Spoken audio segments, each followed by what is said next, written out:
इडमो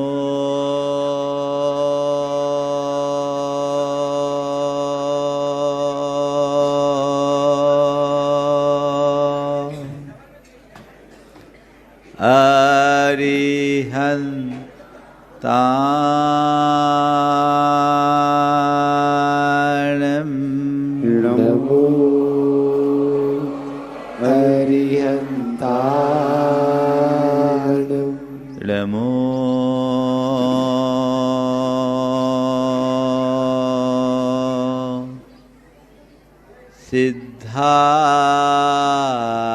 सिद्धाणम् नमो सिद्धाणम् नमो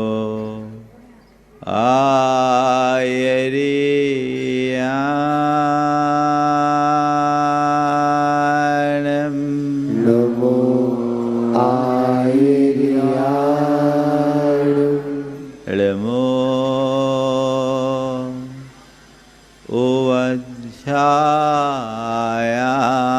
उवध्यायानम् नमो उवज्जायानम्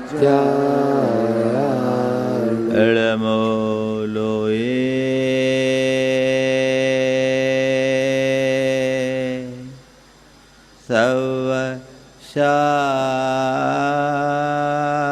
सवशाहुनम् नमो लोये सवसाहुनम्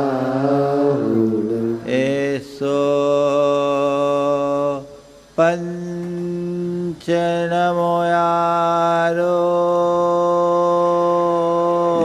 सो पंच नमो यारो सवपाव पणाशनो सर्वपावपणाशिनो मंगलालं च सवेसिं मङ्गलानं च सवेसि पढ़ेमं ओ मंगलम परमं होय मंगलम। जय बोलो देवादिदेव 1008 श्री भगवान महावीर स्वामी की जय जय जय। अहिंसा परमो धर्म की जय जय जय। परम पूज आचार्य गुरुवर श्री विद्यासागर जी महाराज जी। जय जय जय। नवाचार्य श्री समय सागर जी महाराज की, पूज्यवर मुनि श्री प्रमाण सागर जी महाराज की, पूज्यवर मुनि श्री संधान सागर जी महाराज की, समस्त मुनि संघ की नमोस्तु।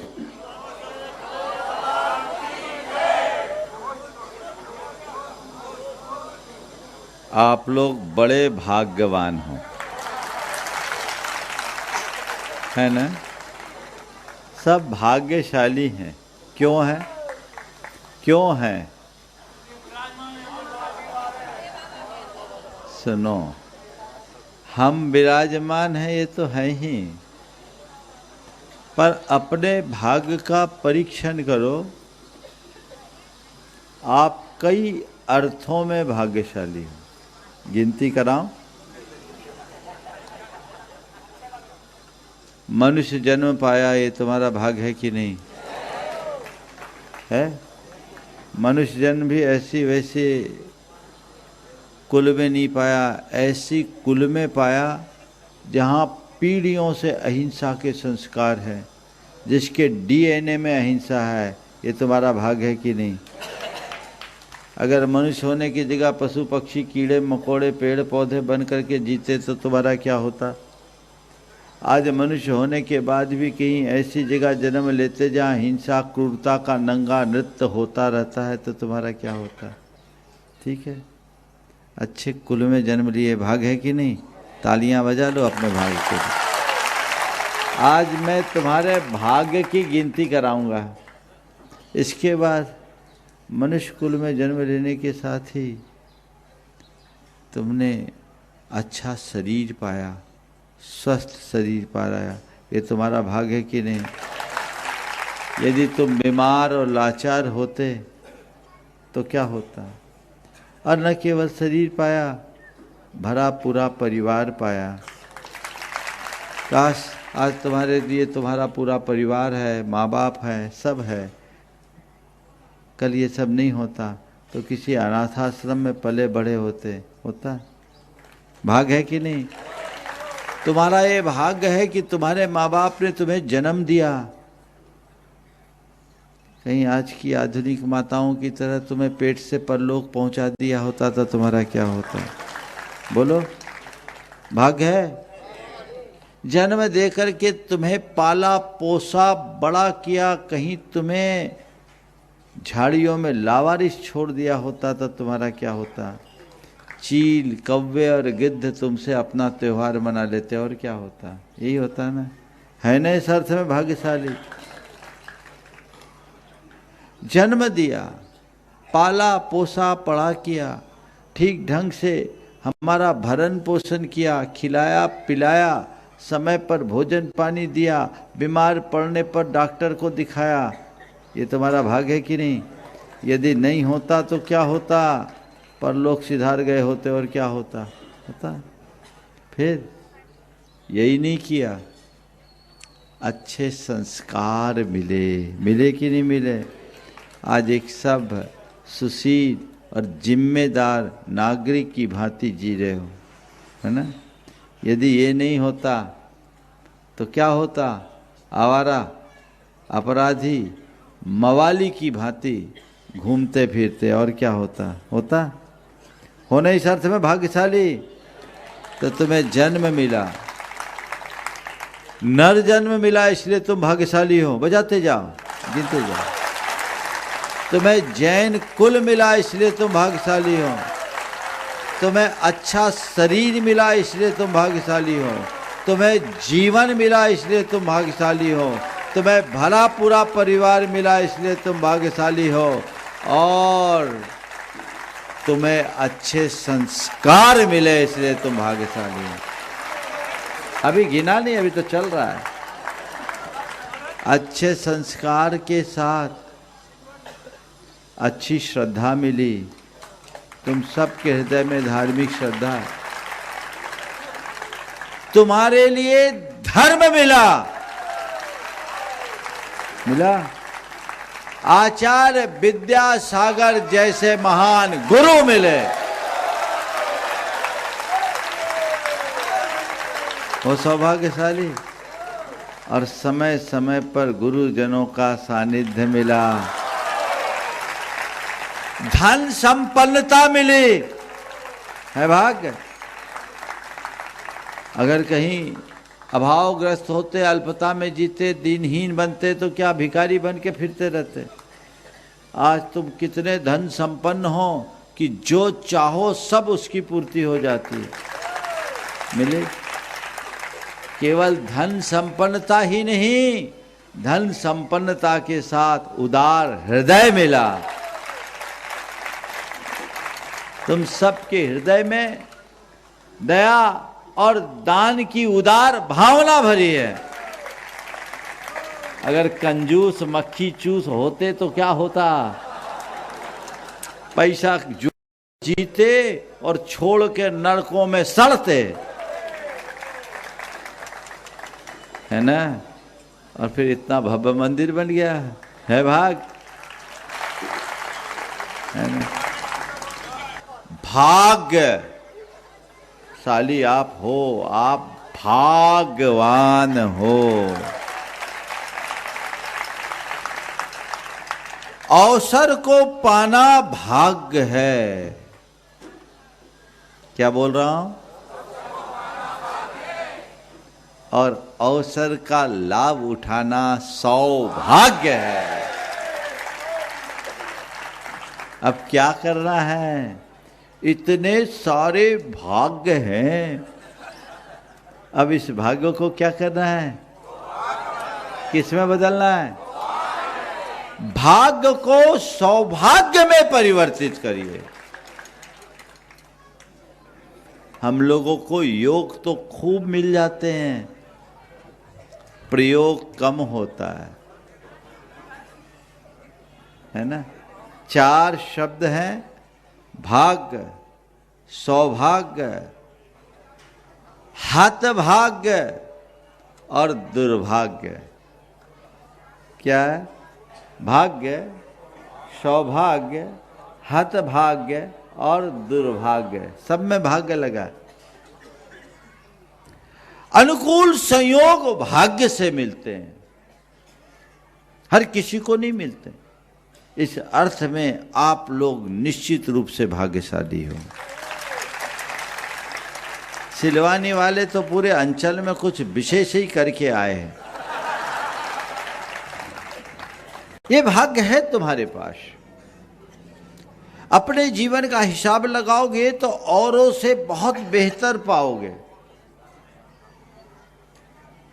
अपना रोना रोना बंद करो। ये बात अलग है कि रोने की आदत तुम्हारी है। तुम लोग काम है ये रोना रोना और मांगते फिरना। आप लोग कहते ही मांगने की आदत मेरी जाती नहीं, है ना? ये आदत है। तो मांगने की आदत बनी हुई है, रोने की आदत बनी हुई है। संत कहते रोना बंद करो और मांगना छोड़ो। जो है उसमें तृप्त होकर जीना शुरू करो। बहुत भाग्य है। जो तुम्हें मिला है वो औरों से बहुत बेहतर है। योग है, इसका प्रयोग करो। कितना भी अच्छा अवसर मिल जाए, अगर लाभ ना उठाओ तो एक दिन खो जाएगा। अवसर दुर्लभता से मिलता है, लेकिन अवसर का लाभ महादुर्लभ है। आप लोग लाभ उठा रहे हो, नया नया मौका भी खोज रहे हो, होशियार तो बहुत हो। लाभ उठाइए। ये नर भाव ही एक बहुत बड़ा अवसर है। इसका लाभ उठाओ, भरपूर लाभ उठाओ।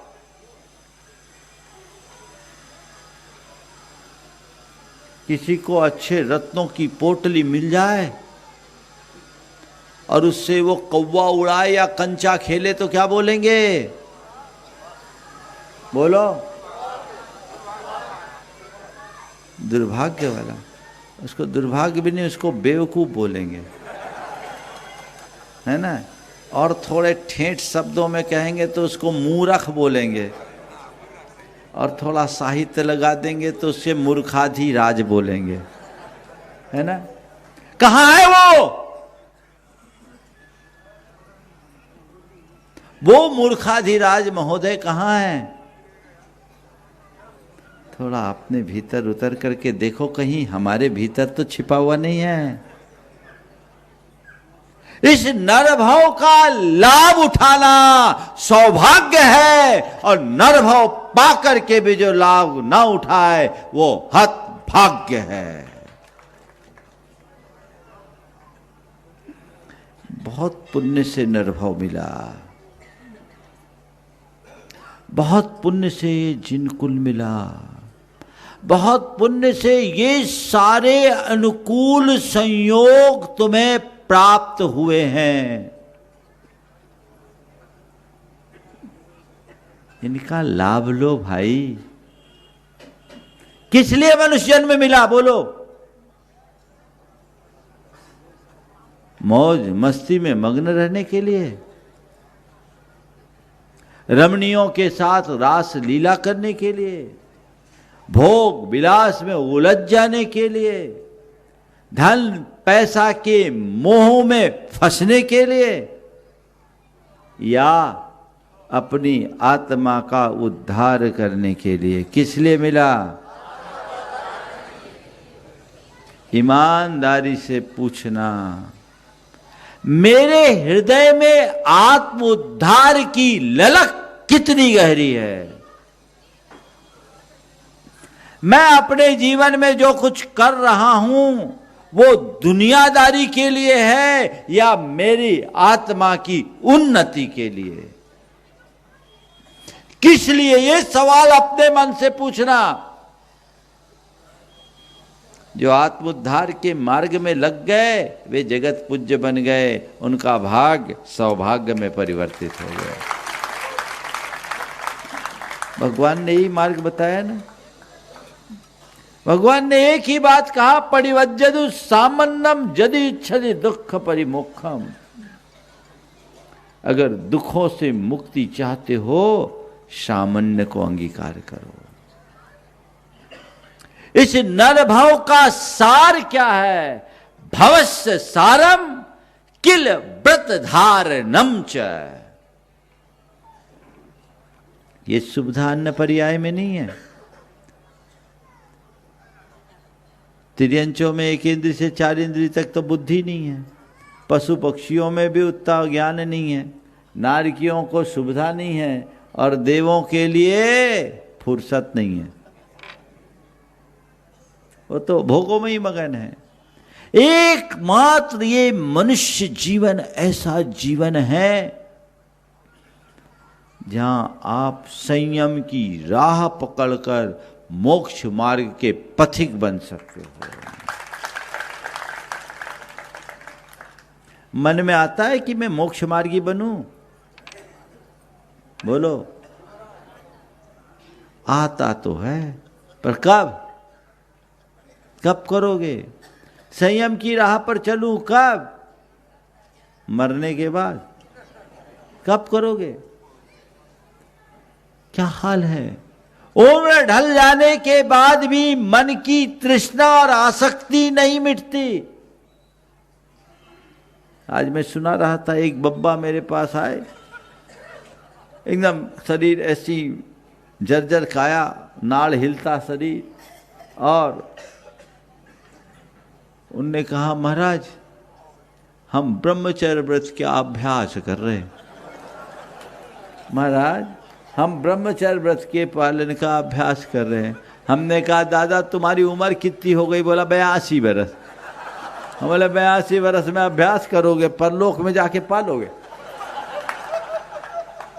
कहाँ हो? बोलो। दृष्टि क्या है, दिशा क्या है? यही मोह और माया का प्रपंच है। किस लिए ये नर भाव मिला? ये सवाल रोज अपने मन से पूछो। कभी कभी किसी को जो लंबी सजा मिलती है जेल में, उसको पैरोल पर छोड़ा जाता है। छोड़ा जाता है। क्या प्रावधान होता है पैरोल पे छूटने वाले को? मन माफी कुछ भी कर ले तो पैरोल पे छोड़ा जाता है, नियमों और शर्तों के साथ। आपको कोई भी अवांछित गतिविधियों में सम्मिलित नहीं होना है। अगर हो गए तो वापस फिर ठूस दिया जाएगा। भैया सब पैरोल पे आए हो। उस टर्म कंडीशन को पूरी तरह फॉलो करो। भूल जाओगे तो इस संसार सागर में गोते ही खाते रहोगे। किस लिए ये मनुष्य जन्म मिला? उसका फायदा उठाइए। किसी की बड़ी सार्थक पंक्तियां, जगत जलधि से पार उतरने को अद्भुत नौका है। जगत जलधि से पार उतरने को अद्भुत नौका है। मानव भाव शाश्वत सुख पाने का अद्भुत मौका है। जगत जल्दी से पार उतरने को अद्भुत नौका है। मानव भाव शाश्वत सुख पाने का अद्भुत मौका है। जाग जाग हे ज्योतिपुंज, जाग जाग हे ज्योतिपुंज। यह अवसर बीता जाता, जो क्षण गया गया वापस, फिर लौट कभी नहीं आता, लौट कभी नहीं आता। अभी जवानों से कहो तो कहते अभी हमारी उम्र कहाँ है। और बूढ़ों से पूछो तो वो कहते अब हमारी उम्र कहाँ है, अभी हमारी उम्र कहाँ और अब हमारी उम्र कहाँ। तो भैया उम्र है कहाँ ये तो बता। जवानों अभी कर लो तो कर लो, नहीं तो बाद में जय का आप का बचो। अब हमारी उम्र कहाँ, गए काम से। कहावत है ना, गई भैंस पानी में, तो भैंस को पानी में मत जान दो, बचा लो। जो मनुष्य समय रहते जागता है उसका ही भाग जागता है। आप लोग बोलते हैं ना, उठ जाग मुसाफिर भोर भई, अब रैन कहाँ जो सोवत है, जो जागत है सो पावत है। कितने होशियार हो सब आपको पता है। आपको इतना तक पता है कि महाराज आगे क्या बोलेंगे। अगर उठा के यहां बिठा दो तो हो सकता मुझसे अच्छा प्रवचन सुना दो। क्या मतलब है भैया, इतना सब जानने के बाद भी जहां के तहां हो, मतलब क्या होगा। अभी बहुत ज्यादा हैमरिंग की जरूरत है, अंदर से हिलने और हिलाने की आवश्यकता है। अपनी चेतना को जगाइए, झकझोरिए, मुझे अपने भाग्य को सौभाग्य में बदलना है। हतभागा नहीं बनना। पुण्य के योग से दुर्भाग्य तो मेरा नहीं है, मैं भाग्यशाली हूं, भाग्यवान हूं, और भाग्य को सौभाग्य में बदलना है। भगवान कहते हैं, अरे बंदे तू भाग्यवान ही नहीं, तू भगवान है, पहचान तो अपने आप को। तो अपने भाग्य पर ही मुग्ध होकर जी रहा है। भाग्य को सौभाग्य में बदल, तू भगवान बन जाएगा। आज जिन भगवान की हम प्रतिष्ठा कर रहे हैं, जिनकी हम पूजा करते हैं, वो कभी हमारे ही तरह थे। उनने अपने भाग्य को जगाया, उसका लाभ उठाया, सौभाग्य में परिवर्तित किए, और आज भगवान की तरह हम सबके श्रद्धा के आस्पद हो गए, आधार बन गए। उनका ये संदेश है कि तत्वतः तुझ में और मुझ में कोई अंतर नहीं, बस जागने भर की देर है। जागो चेतन जागो, निद्रा त्यागो। अपने आप को भीतर से हिलाओ। जीवन का कोई भरोसा नहीं, कब प्राण निकल जाए कोई पता है क्या। मेरे अंदर से अगला शब्द निकले इसकी भी गारंटी नहीं है क्या। फिर कहां उलझे हो, कहां उलझे हो। कब किसके साथ क्या घटना घट जाए। पिछले 5 वर्षों में तो कई ऐसी मौतें आकस्मिक आप सबके सामने आई, लेकिन उसके बाद भी तुम्हारी निद्रा नहीं टूटी। सबको क्या लगता है, अरे वो अगले के साथ हो गया, हमारे साथ थोड़ी होगा, हम तो अजर अमर बनकर आए हैं, है ना।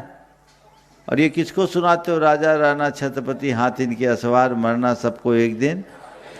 किसको सुनाते, भगवान को, किसको।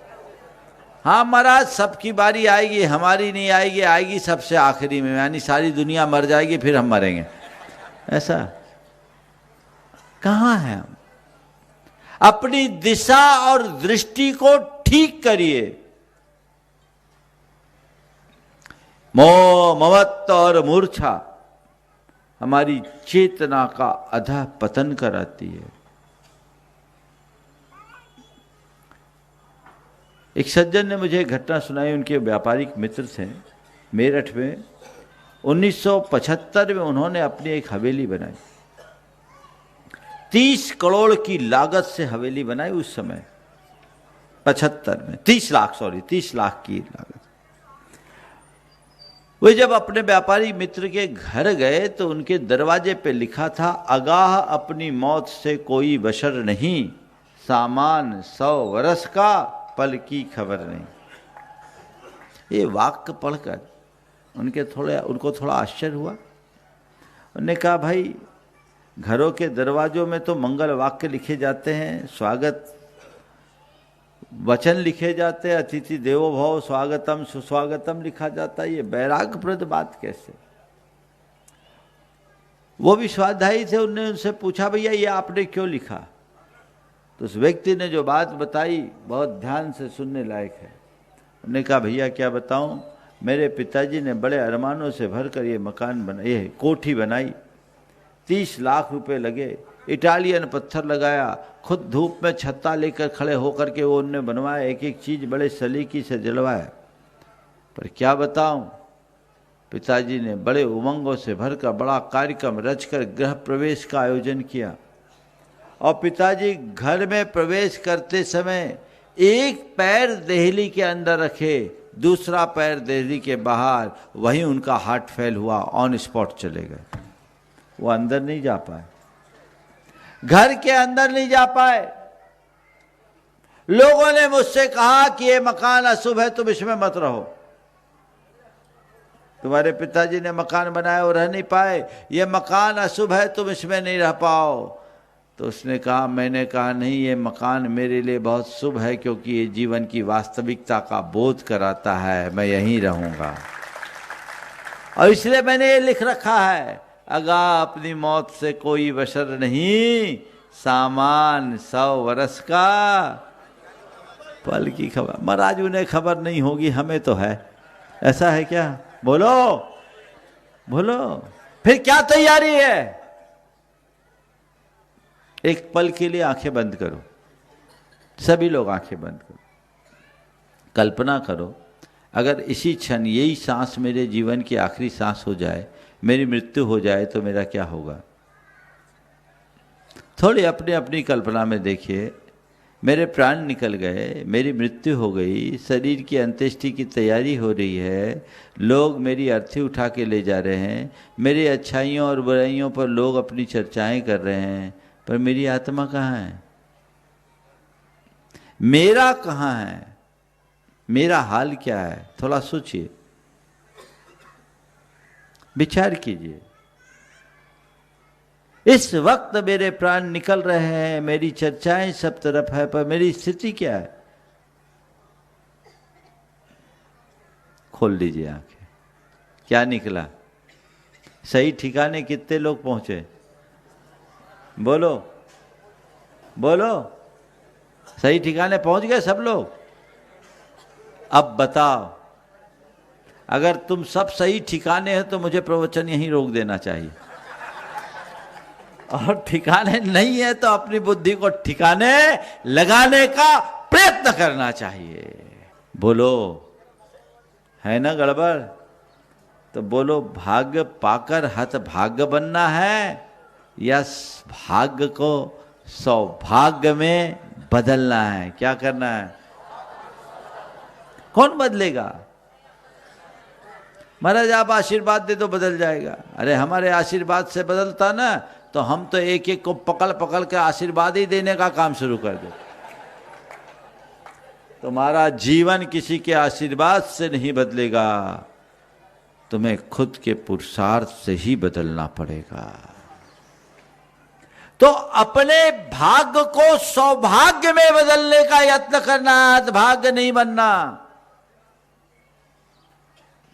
एक बड़ी पुरानी कहानी याद आ गई। एक आदमी एक ऐसे नगर में पहुंचा जहां राजा के चुनाव का दिन था। अभी भी चुनाव होना है। राजा के चुनाव का दिन था और वहां राजा के चुनाव मतदान की प्रक्रिया से नहीं होती, हस्ती पथबंधन के माध्यम से राजा का चुनाव होता था। हस्ती पथबंधन क्या होता था? हाथी को एक माला दे दी जाती थी और हाथी जिसके गले में डाल दे वो राजा। संयोग से जब ये आदमी पहुंचा, हाथी ने इसके ही गले में माला डाल दिया और राजा बन गया। फूला न समाया, अचानक राज मिल गया। लेकिन अगले ही पल वहां के राजपुरोहित ने वहां का कानून पढ़ के सुनाया कि इस नगर का कोई भी राजा मात्र 5 वर्ष का राजा होता है और 5 वर्ष के बाद इस नगर की सीमा से लगी मगरमच्छों और घड़ियालों से भरी नदी में छोड़ दिया जाता है। अब तक जितने भी राजा बने 5 बरस राज किए और नगर मगरमच्छों और घड़ियालों के ग्रास बने। ये जब सुना तो एक बार चकराया, लेकिन बहुत समझदार था। उसने कहा 5 साल कोई छोटा समय नहीं होता, बहुत लंबा समय होता है, चलो देखेंगे। उसने 5 साल का राज किया और बहुत अच्छा सुराज किया। उसने केवल राज सिंहासन पर ही राज नहीं किया, जनता के हृदय पर भी उसका शासन बैठ गया। हर व्यक्ति के दिलों में उसका राज स्थापित हो गया। हर कोई यही कहते नहीं अघाते कि ऐसा राजा अभी तक नहीं हुआ। समय तेज गति से आगे बढ़ा। 5 साल जैसे पूर्ण होने के हुए, लोगों की चिंताएं बढ़ने लगी कि अब अपने प्राण प्यारे राजा को खोना पड़ेगा। लेकिन सब के सब अपने देश के कानून से बंधे हुए थे, लाचार और मजबूर। राजा निश्चिंत था। 5 बरस पूर्ण हुआ। वहां के नियम के अनुसार राजा को हाथी पर बिठाया गया। सारे नगर निवासी अश्रुपूरित नेत्रों से राजा को अंतिम विदाई दे रहे थे। सबके आंखों में आंसू। नदी के तट पर राजा को हाथी से उतारा गया और राजपुरोहित ने मंत्रोच्चार के साथ पुनः अपने यहाँ के कानून को दोहराया कि आप माना कि आपने बहुत अच्छा सुशासन किया, आप जैसा राजा अतीत में कभी नहीं हुआ, लेकिन हम सब अपने कानून से बंधे हैं। अब नदी के इस पार आपके लिए कोई जगह नहीं है, आपको उस पार जाना होगा। राजा ने अत्यंत विनम्रता से कहा, मैं भी इस नगर के कानून का सम्मान करता हूँ और मैं अब इस पार नहीं रहूँगा, उस पार ही जाऊँगा। पर मेरे लिए अब इस पार और उस पार में कोई फर्क नहीं रहा। लोगों ने देखा नदी पर बढ़िया पुल बना हुआ था और उस पार नगर बसा हुआ था।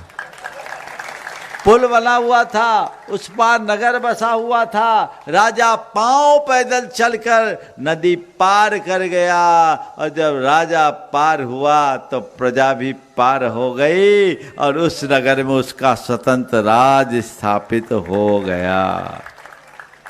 कहानी आपको रोचक लगी ना? थोड़ा बजा तो दो जोर से।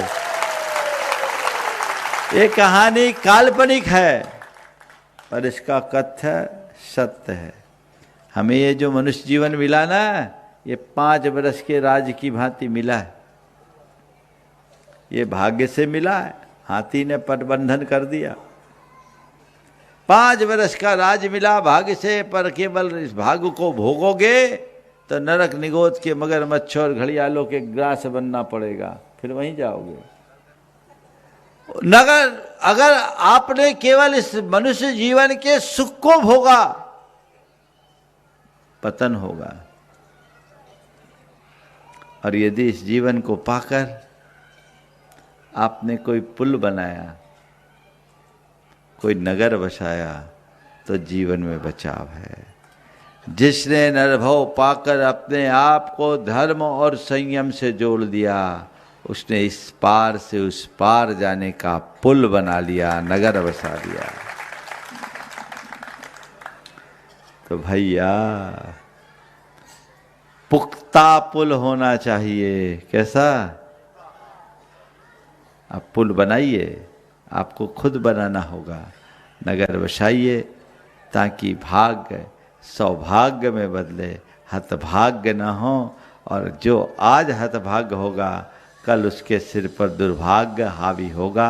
तो आज तो भाग्य है, सौभाग्य में बदले ताकि भाग्यवान बने हैं, भगवान बन सके। बंधुओं, समय आप सबका हो रहा है। इसी शुभभाव के साथ बोलिए अहिंसा परमो धर्म की। परम पूज्य आचार्य गुरुवर श्री विद्यासागर जी जय जय जय। पूज्यवर मुनि श्री प्रमाण सागर जी महाराज की, पूज्यवर मुनि श्री संधान सागर जी महाराज की, समस्त मुनि संघ की नमस्ते।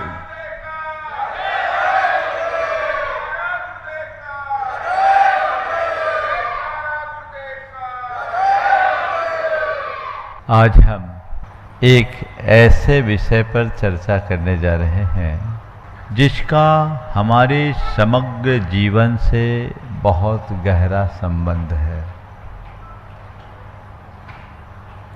हमें ये बात अच्छे से समझने की आवश्यकता है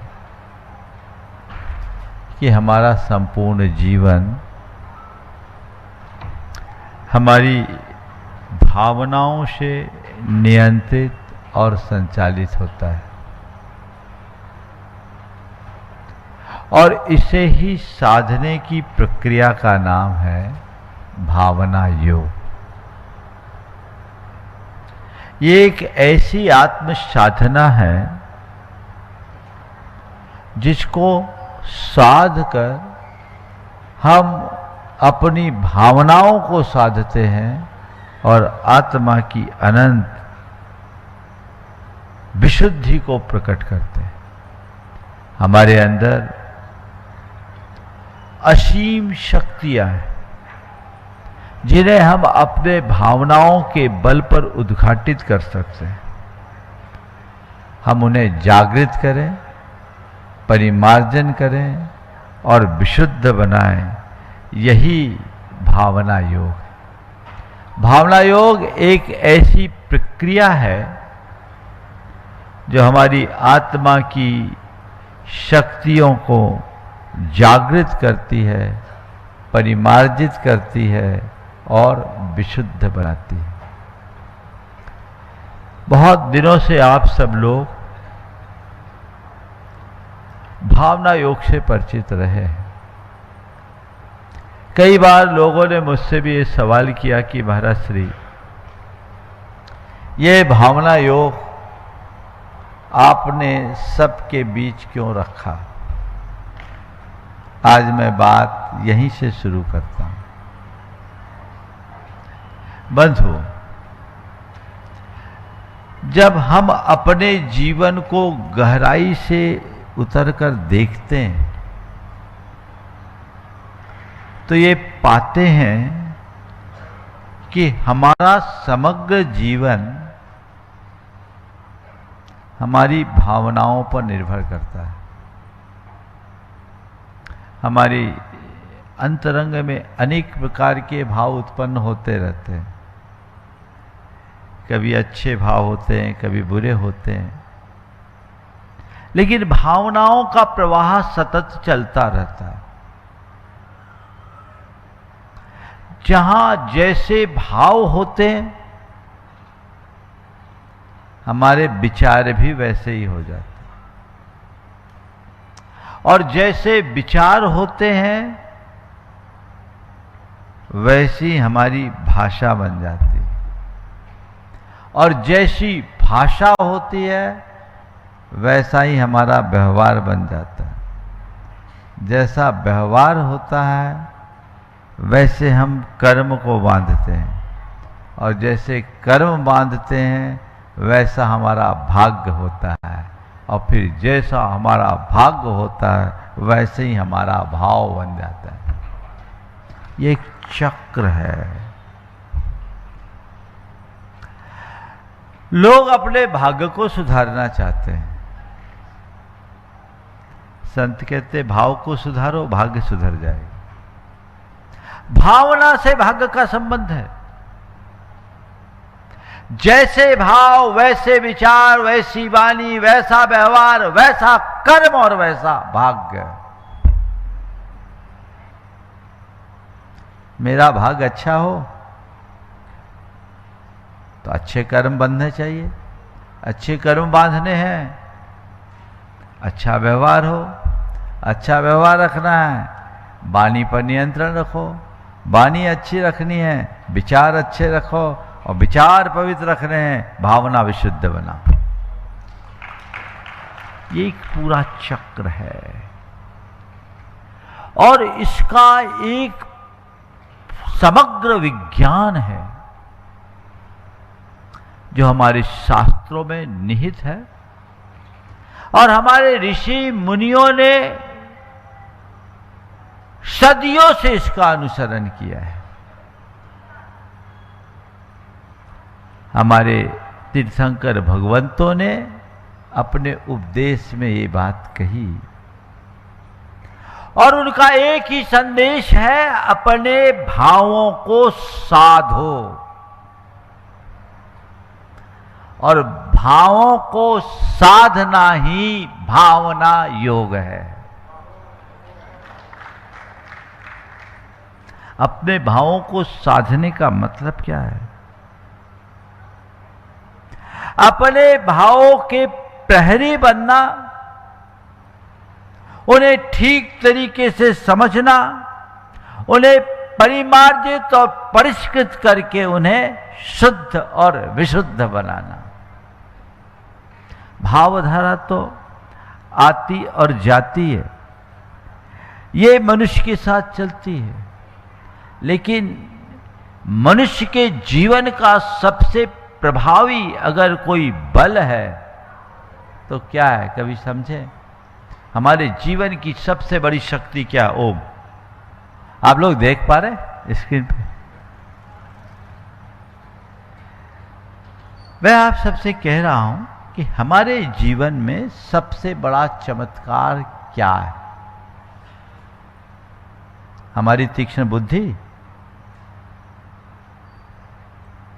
जो ब्रह्मांड के रहस्यों को भेद ले? कहते नहीं। हमारा शारीरिक बल जो पर्वतों को फोड़ दे? कहते ये भी नहीं। हमारी सम्मोहक भाषा वाणी जो सबको अपने से वशीभूत कर ले? कहते ये भी हमारे जीवन का चमत्कार नहीं है। हमारे जीवन का सबसे बड़ा चमत्कार है, वह है हमारे अंदर की भावना, जो एक पत्थर में भी भगवान के दर्शन कराते। यह भावना की ताकत है जो साधारण से पत्थर में भी भगवान का दर्शन करा देती। भावना ही तो है। भावना ही है जो पश्चाताप के आंसुओं में बदल करके हमारे जीवन भर के पाप को धो देती है। भावना जब अशुद्ध होती है तो हमारे अंदर विकार उत्पन्न करती है, राग देश में हमारे चित्त को उलझाकर हमारे संसार को बढ़ाती है, हमारे चित्त और चेतना को विकृत और अशांत बनाती है। लेकिन वही भावना जब शुद्ध हो जाए तो हमारे जीवन को पवित्र बनाकर, चेतना को विशुद्ध बनाकर हमारे मुक्ति का मार्ग प्रशस्त कर देती है। इसलिए कहा जाता है भावेन होई बंधो भावेन होई मोक्षोत्ति। भाव से ही बंध होता है और भाव से ही मोक्ष मिलता है। भावना एक ऐसी शक्ति है जो आत्म कल्याण का मार्ग भी प्रशस्त कर देती है। तो भावना एक ऐसी परिणति है जो हमें रसातल में भी पहुंचा देती है। हम जैसा देखते हैं, जैसा सोचते हैं, जैसा महसूस करते हैं, जैसा बोलते हैं, हमारी आत्मा में वैसे वाइब्रेशंस होते हैं और वही वाइब्रेशंस कुछ ऐसे परमाणुओं को आकर्षित करते हैं जिनको बोलते हैं कर्म। और ये कर्म हमारी चेतना में चिपक जाते हैं संस्कार बनकर। क्या बनकर? संस्कार बनकर। ये चेतना की सूक्ष्म तरंग जो हमारे अंतर मन की गहराइयों में है, इन्हीं संस्कारों के उभार का नाम भावना है, भाव और विचार है। अंतः चेतना में जमे हुए संस्कारों का उभार भाव है और उनके प्रवाह का नाम भावना। भाव और भावना हमारे चिंतन मन में आते हैं, ध्यान रखना। भाव विचार नहीं है, भाव मनोवेग मात्र नहीं है, क्योंकि मन तो हम मनुष्यों के पास दिखता है, पशुओं के पास दिख जाएगा। भाव तो पेड़ पौधों में भी है, कीड़े मकोड़ों में भी है, जिनके पास मन नहीं है। समझ में आ रही बात? हम देखते हैं भावों का खेल बड़ा विचित्र है। एक ही परिस्थितियों में दो अलग अलग व्यक्ति की दो भिन्न भिन्न प्रतिक्रियाएं हों। परिस्थिति एक है, अलग अलग दो व्यक्ति हैं, दोनों में अलग अलग भाव आ रहे। बारिश को देखकर किसान का हृदय खिलता है और कुम्हार का चेहरा उतरता है। किसान और कुम्हार दोनों भाई हैं, लेकिन बारिश को देखकर किसान का मन खिलता है। क्यों? क्योंकि इस बारिश से उसकी फसल लहलहाएगी, और कुम्हार का मुंह उतर जाएगा, क्योंकि मेरा घड़ा बाहर सूख रहा है, सारी मेहनत पानी में चले जाएगी। तो परिस्थितियों के अनुरूप हर किसी की प्रतिक्रियाएं अलग अलग होती है, और प्रतिक्रियाएं उसके अंदर होने वाली भावनाओं पर निर्भर करती है। हम जैसे भाव से जुड़ते हैं वैसा होता है। हमारा जीवन बाहर की घटनाओं से उतना प्रभावित नहीं होता जितना कि हमारी आंतरिक भावनाओं से आकार लेता है। बाहर कितनी भी कुछ भी बात घट जाए, यदि हमारे भाव संतुलित है, हम पर कोई असर नहीं होगा। और भाव अस्थिर है तो छोटी सी घटना भी हमें भीतर तक हिला देती। तो अपने आप को उन भावों से जोड़ करके चलना चाहिए, ये मान करके चलना चाहिए कि यह भाव हमारे संपूर्ण जीवन, वर्तमान को और भविष्य को एक विशिष्ट आकार देता है। भाव अच्छे रखेंगे, मन शांत, संतुलित और शुद्ध रहेगा।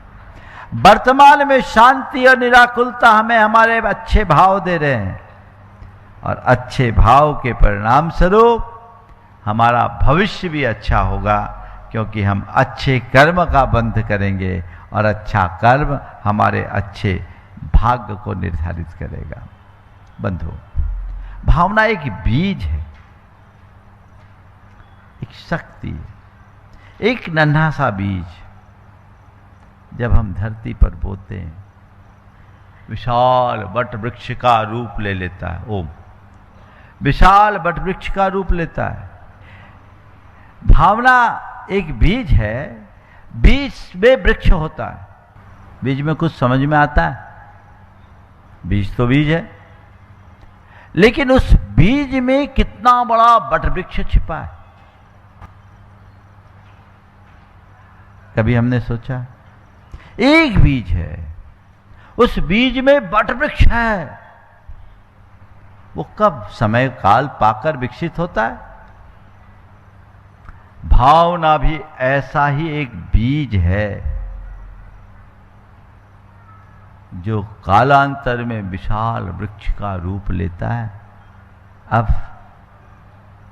बीज कैसा है, सब कुछ उस पर निर्भर करता है। अगर आप गुलाब बोओगे तो गुलाब खिलेगा, और कैक्टस के बीज बोओगे तो कटीली कैक्टस मिलेगी। हम अपने चेतना में कैसी भावनाओं का बीज बोते हैं, सब कुछ उस पर निर्भर करता है। समझ गए? तो इस भावना को बीज की तरह देखें। भावनाओं को यदि हमने सही दिशा दी तो हमारे कल्याण का आधार यही बनती है, और यदि गलत दिशा में चले गए तो ये हमारा पतन करती है। अशुद्ध भावनाएं हमारे अंदर राग द्वेष मोह, काम क्रोध लोभ मोह और वासना के गंदे भाव उत्पन्न करते हैं, विचार उत्पन्न करते हैं, जो हमारी चेतना का पतन करते हैं, कर्म का बंध कराते हैं। इसके विरुद्ध शुद्ध भावनाएं हमारे मन में करुणा, मैत्री, प्रेम और क्षमता का भाव जगाती है, जो हमारी चेतना को विशुद्ध बनाती है। एक बंधन का मार्ग है, एक मोक्ष का मार्ग है। हमें बंधन से मुक्ति की ओर बढ़ना है तो अपने भाव को बदलने की जरूरत है। भाव बदलने से भाव सुधरता है। जैसा भाव वैसा भाव, इस बात को ध्यान में रखें। की पॉइंट है। इसलिए धर्म की साधना और कुछ नहीं है। हम जितनी धार्मिक क्रियाएं करते हैं वो किस लिए करते हैं? अपने भाव को सुधारने के लिए। लेकिन हम लोगों के साथ एक विचित्रता है, हमारे मन का कुछ खेल भी ऐसा है कि जो क्रियाएं हम करते रहते हैं ना, बाद में वो रूटीन बन जाती, फिर उसमें भाव नहीं जुड़ता, वो केवल क्रिया के रूप में बन जाती है। लेकिन भावना योग करोगे तो हर कार्य भाव सभर होगा, और भाव सभर कार्य से शुद्धि जरूर होती है। यही मुक्ति का आधार बनता है। भावना का शरीर पर प्रभाव पड़ता है। जब हम क्रोध में होते हैं, क्रोध एक भावना है, क्या होता है? ब्लड प्रेशर बढ़ जाता है, हृदय की धड़कन बढ़ जाती है, बाहें तन जाती हैं, आंखें लाल हो जाती है, भ्रुकुटियां तन जाती है, बाहें फड़कने लगते हैं। ये क्या है? भावना का प्रभाव है। लेकिन जब प्रेम से भरते हैं, शरीर में एक अलग प्रकार के आनंद, आरोग्य की अनुभूति होती है, एक अलग उमंग होता है, एक अलग प्रकार की ऊर्जा होती है। प्रेम से भरे व्यक्ति के चेहरे की मुस्कान और क्रोध से भरे व्यक्ति के हृदय का आवेग उसके चेहरे पर दिखता है। ये भावना का हमारे शरीर पर असर है। मन, जब हम नकारात्मक भावनाओं से भरे होते हैं तो मन बड़ा थका थका, उछटा उछटा सा लगता है। मन में एक अलग प्रकार की उद्वेग या उग्रता दिखती है। लेकिन जब हम सकारात्मक भावना से भरे रहते हैं तो मन में एक अलग प्रकार की प्रसन्नता, ऊर्जा और स्फूर्ति दिखाई पड़ती है। सकारात्मक भावना से भरे रहने पर मन में एक अलग प्रकार की ऊर्जा, स्फूर्ति और प्रसन्नता का भाव दिखता है। यह भावना का हमारे मन पर असर।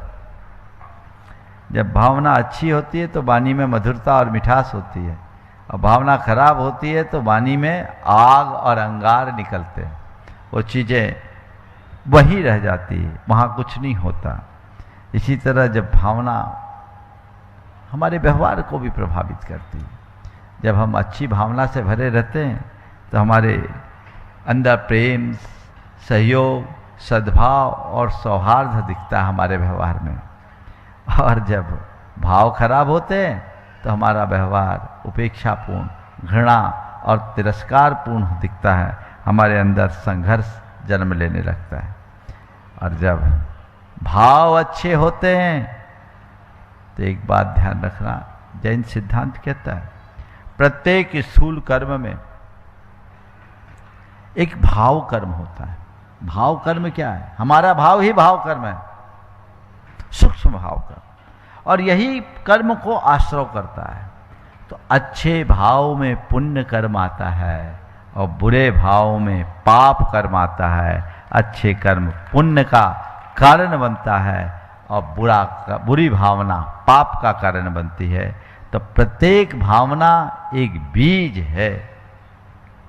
कोई भी भावना चाहे कितनी भी क्षणिक हो या कितनी भी सूक्ष्म, वो महत्वहीन नहीं है। वो बीज पड़ गई, अब उसमें हमने और खाद पानी डाल दिया तो वो और अधिक पनपेगी, समय पाकर उसका प्रभाव होगा। एक क्षणिक ईर्ष्या की चिंगारी कितने बड़े अनर्थ को उत्पन्न कर देती है। एक क्षणिक क्रोध का आवेग कितना महान अनर्थ करता है, तात्कालिक भी और भावी जीवन के लिए भी। लेकिन इसके विरुद्ध एक करुणा की भावना, एक प्रेम की अभिव्यक्ति, एक सद्भावना की अभिव्यक्ति पूरे वातावरण को बदल देती है। तो अच्छी भावना सकारात्मकता का संचार करती है और बुरी भावना सब कुछ नकारात्मक भर देती, नकारात्मक बना देती है। इसलिए अपनी भावनाओं को जानना, उन्हें समझना, और यही हमारी जहाँ भावनाओं को जानना, पहचानना और समझना, ये हमारी आत्म जागृति का प्रथम सोपान है और ये हमारी भावना योग का लक्ष्य भी। अब सार क्या है? भावना को समझे, ये हमारी आत्मा की वास्तविक दिशा निर्धारक है। हमारे संपूर्ण जीवन का निर्धारण भावनाओं पर होता है। ये हमारी आत्मा की अंतरतम की पहचान और उसका सच्चा दर्पण है। आत्मा की वास्तविक गति को प्रदान करने वाला है और आत्मा का वह संकल्प जो उसे संसार या मुक्ति की ओर ले जाता है। सार में हम कह सकते हैं भावना ही बंधन का मूल कारण है और भावना के रूपांतरण में ही मोक्ष का साक्षात द्वार छिपा है। ये भावना योग के सिद्धांत की बात है। आज मैंने भावना की बात की है। भावना योग का अभ्यास तो आने वाले दिनों में होगा। ये आज इस फील टू हील भावना योग का विज्ञान के पहले और दूसरे अध्याय पर मैंने आज आप सबसे चर्चा की। ये क्रम आगे चलेगा। आप इन चीज़ों को एक एक को बारीकियों से समझिए, फिर आप समझेंगे कि भाव का हमारे जीवन में कितना प्रभाव है और भाव को साध कर हम अपने जीवन में कितना बड़ा बदलाव घटित कर सकते हैं। इस विज्ञान को समझकर हम जीवन को आगे बढ़ाएं। मैंने ये इसलिए चुना कि पुस्तकें पढ़ने के बाद कोई ज़रूरी नहीं कि कई लोग पुस्तक खरीदते और ले जाके घर पे रख लेते हैं, पढ़ते नहीं। पढ़ने के बाद भी उसमें निरंतरता नहीं रहती। कभी 1 पेज पढ़े, कभी 2 पेज पढ़े, कभी 4 पेज पढ़े, रख दिए, फिर उस चीज़ को उतना अवधारित नहीं कर पाते। तो मैंने सोचा प्रवचन का ही इसे विषय बनाकर एक प्रशिक्षण के रूप में रखे, ताकि देश भर के लोग जो भावना योग साधक बनने को उत्सुक हैं वे इससे लाभान्वित हो सके। तो अभी इसके 1 से 13 अध्यायों पर चर्चा होगी जो भावना योग के मूलभूत सिद्धांतों को पूरी तरह से आप सबको बताएगा। मैं समझता हूँ आज का प्रतिपाद्य आप सबको अच्छा लगा होगा। आप इस पुस्तक को पढ़ ले। मैंने जितनी बातें बताई है वो सब इस पुस्तक में ही लिखी है। मैंने इस पुस्तक की ही व्याख्या की है। इस व्याख्या और विवेचना के सार को समझते हुए आप अपने अंतर मन में ग्रहण करें, इसे बार बार पढ़े, समझे, ताकि आप भावना योग को आत्मसात करके लोगों तक इसे पहुंचा सके। बोलिए अहिंसा परमो धर्म की।